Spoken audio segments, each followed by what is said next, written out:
Hi, so Philip Shepherd. I'm a partner at PricewaterhouseCoopers and I lead our hospitality and leisure sector. And we've been working with a number of players in the region looking at acquisition opportunities, working on acquisitions and disposals and just investments in the whole sector, including restaurants. So there's a number of dynamics going on, certainly in the Gulf states, which are making an investment proposition very attractive. You know, you've got a fast-growing, wealthy country. Personal wealth is growing. The overall GDP of these countries is growing.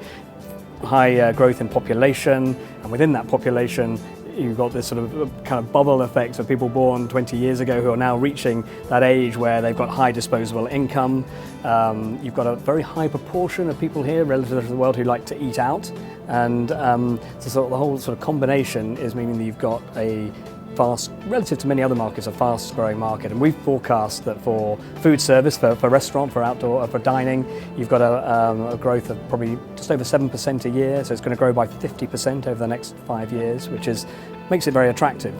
And as a consequence of that, you've got a lot of external investors looking at this region and thinking, well, this should be a place that we should do deals. And many external investors are interested in restaurants. They're a consumer-facing product essentially. And over the course of the last 18 months, we have seen a lot of interest and there's some potentially large deals. They haven't yet completed, but you've got the transactions looking at the KFC, all the KFC operations in the region, which is very substantial. Hardee's, Pizza Hut, and you've also got TGI Fridays. They're all under the Americana brand. This is a transaction that's attracted the interest of big private equity firms from America and from Europe. I think it's still ongoing, you know, and I think one of my other sort of main messages to any investor coming into this region is patience. Things aren't going to just happen to a timetable that you may be used to in other markets. Sellers generally aren't in a rush to try. They're in a rush to start, but not in a rush to finish. And it's a different cycle of doing the deal. And so it's still ongoing. You know, I can't guarantee it's ever going to complete, but you know, it'll be a landmark deal if that happens. I suspect there's going to be pockets of saturation where people have followed a particular trend, and there's a lot of Me Too concepts that are all competing for the same space. Fundamentally, the region is growing.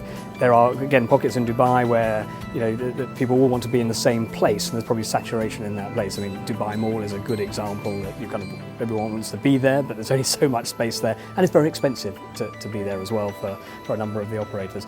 But I suppose I've looked at this and said, you know, where is there undersaturation, and that's probably in Saudi Arabia, and you know, it's a fundamentally homogenous market. You know, the expat community is not one that you're necessarily targeting because they're labourers.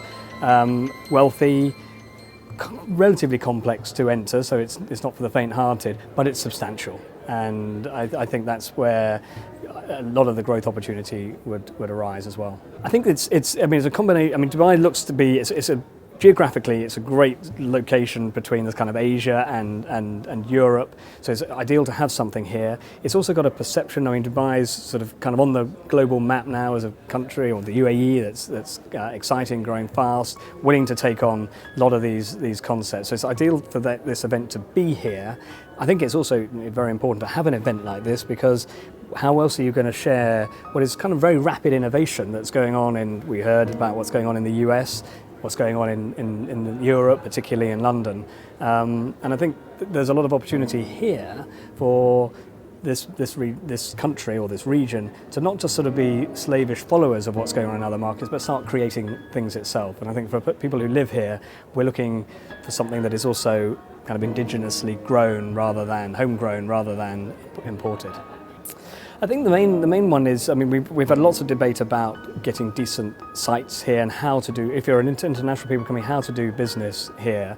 And I think a lot of the sort of networking has been with some of the players here, the businesses who are already here, well connected with the corporate and government world of the region, and the ones coming in, because I think that's how as I probably said in my own speech this morning, local partnerships I think is absolutely critical to getting business done here, because it's not obvious to many how certain things are done.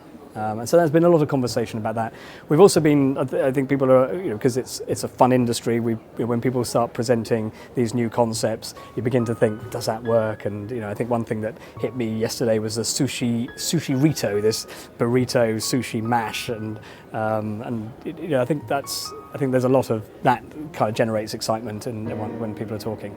Definitely come back next year. Yes, yeah, no, it's been well, and we're sort of sponsors here at the moment. It's been well worth it, and it's very useful for us as advisors just to get the temperature. What is we have a view, and we can share kind of sometimes a fairly dispassionate opinion about things, but it's very useful to get what are people really feeling, what are their challenges, what do they think are the opportunities, and you hear from many of the people here a number of things that are where they see the opportunities lie, and we've got to kind of adapt our own services to meet what they need. I think there's certainly the theme here has been about how do you have these more homegrown businesses, how do you avoid being wholly dependent or slavish to the international brands and stuff. And I think I'd love to see more of the local investors. Maybe some of them are not even here, just prepared to take some more risk. And we'd love in 5 years' time for somebody to look at something